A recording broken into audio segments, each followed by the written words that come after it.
É bom estar aqui de volta. Fizemos uma live lá no meu canal para cumprir a promessa dos 10 mil inscritos e deu um salto para 11 mil e mais alguma coisa.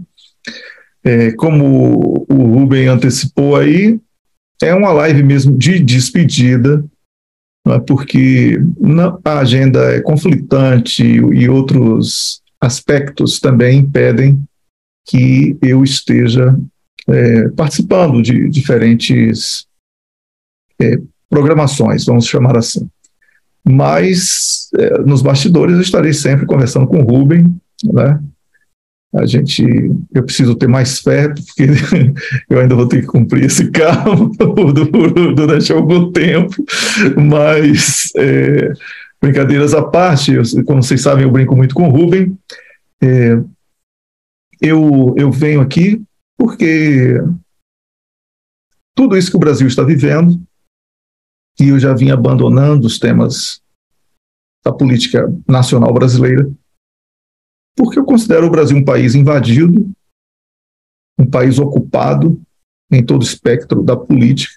As instituições estão totalmente carcomidas e o Brasil tem que dizer que tem futuro, porque o bom da política é o imponderável, né? Mas é difícil comentar sobre a política brasileira quando a gente tem acesso a tanta informação e quando a gente está vendo o rumo que um país está tomando. Então, eu fiz questão de vir aqui no canal, que foi um canal que me projetou muito, até para o meu pequeno canal lá aqui mesmo no YouTube, né? Mas é um canal que eu tenho uma amizade com o Rubem, uma parceria, inclusive, e eu não poderia simplesmente abandonar, assim, não, vou lá despedir, né, Rubem? Precisa fazer uma coisa solene e tal. E o mundo está complicado mesmo, como diria a música, né? Estamos aí numa contagem regressiva para uma guerra de verdade entre Estados Unidos e China. Sempre dissemos aqui que o objetivo do conflito na Rússia era atingir a China.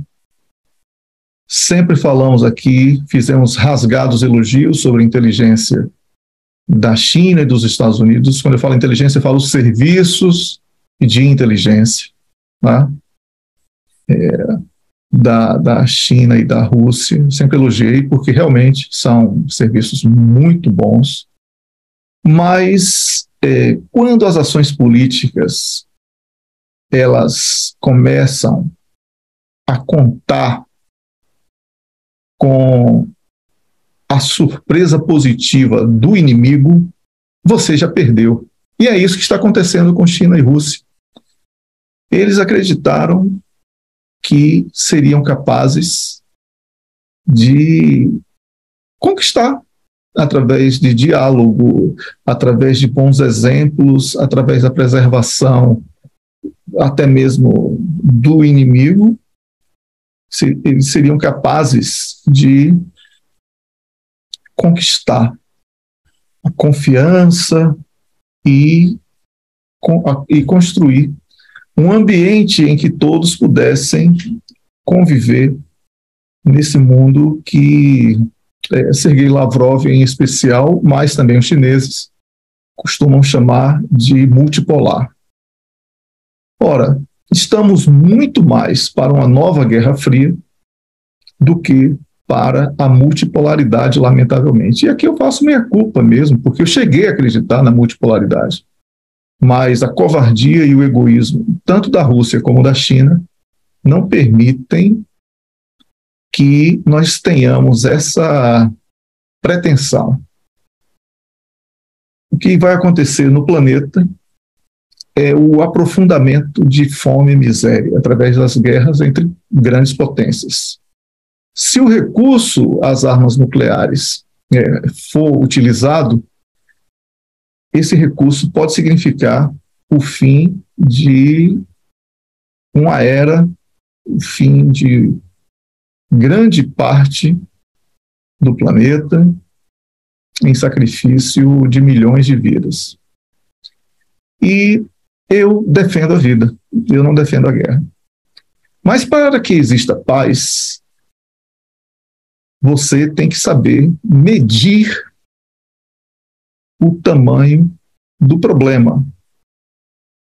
E enquanto o chamado Ocidente é irresponsável, inconsequente, mente, demoniza líderes, demoniza povos, demoniza religiões para destruir povos e nações, a China e a Rússia acreditaram que seriam capazes de controlar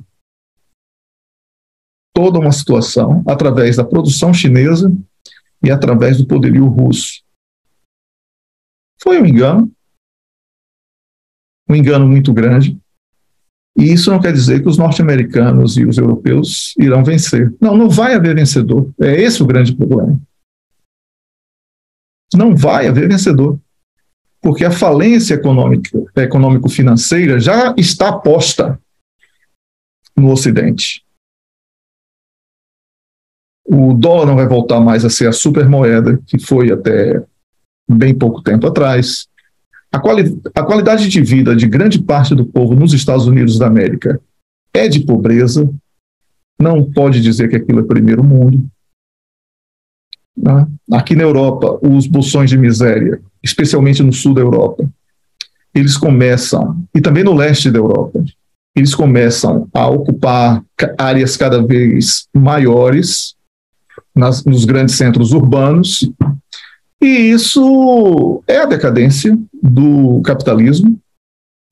Mas não há um outro modelo, porque China e Rússia querem herdar o capitalismo e querem fazer parte de um capitalismo gentil, socializado, com base na ética e na moral, quando o capitalismo é a negação de tudo isso. Eu não sou socialista, quer dizer, socialista eu sou do ponto de vista da perspectiva de produção de condições iguais para todos. Isso eu sou, claro que sou. Mas claro que o indivíduo também é culpado por fracasso e sucesso. Tá? Não vou questionar aqui essa questão, perdão pela redundância, não vou questionar aqui esse aspecto da chamada meritocracia, que eu acho isso uma grande idiotice. Não é?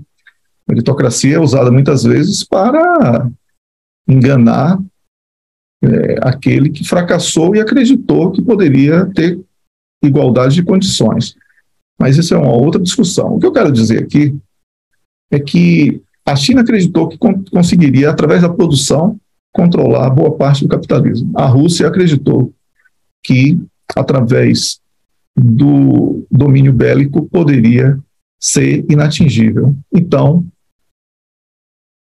hoje temos Índia como fiel de uma balança perigosa, mas eu acho que a China vai arregar, porque Gandhi ainda vive no imaginário do indiano, né? E Gandhi foi um grande mal para a produção de miséria e uma mentalidade de cordeiro do povo indiano, né? E isso ainda está vivo entre os indianos, e a Índia vai trair China e Rússia, certamente, é o que eu suponho. África do Sul e Brasil nos BRICS. Países reféns. O Brasil é um quintal dos Estados Unidos da América. Uma porcaria chamada Nuland vai ao Brasil e todo mundo treme. Num país que está quebrando. O Brasil nem tem o senso de oportunismo que uma guerra como a da Ucrânia está oferecendo. O espectro direita-esquerda, não só no Brasil, mas como em quase todo o mundo, é uma farsa que retroalimenta a falsa briga sobre comportamento e identitarismo, enquanto as questões econômicas e macroeconômicas são terceirizadas para pequenos grupos. Então, diante disso, diante de toda essa certeza, porque eu não tenho medo de chocar aqui. Eu sempre defendi a Rússia e a China. Acho que o descumprimento do Acordo de Minsk é a grande razão para o início daquela situação na Ucrânia. Mas a Rússia perdeu o timing. A Rússia perdeu o timing porque se preocupou em conquistar votos de países pequenos através de migalhas. Então, praticou o mesmo ato que ela diz condenar de outros países, só que de outra maneira. Mas quando ela está preocupada com voto de Nações Unidas, está preocupada com o Tribunal Internacional, etc., ela está legitimando esses organismos que já estão dominados. E se você que está me assistindo acha que o Brasil é um país soberano, então você não entendeu nada do que foi dito por mim ao longo de todos esses domingos que eu estive aqui, ou que talvez o Rubem fale todos os dias, porque ele está muito mais frequente do que eu. Minha gente, até as leis no Brasil estão sendo mudadas para que você não tenha o direito de reclamar. Em síntese, é isso que está acontecendo. Se você acha que isso é normal, se você acha que eu, que sou um analista de qualidade duvidosa, eu saio daqui nessa despedida com muita tranquilidade de que eu tentei abrir os seus olhos. Mas eu sempre falei, sempre alertei o Rubem também, não tenha ídolos, cuidado. E falamos isso até em relação a nós mesmos aqui uma vez. E eu não queria, eu até mencionei uma música de Raul Seixas, que eu gosto muito de citar Raul Seixas. Eu não sou besta para tirar onda de herói, sou vacinado, eu sou cowboy, cowboy fora da lei.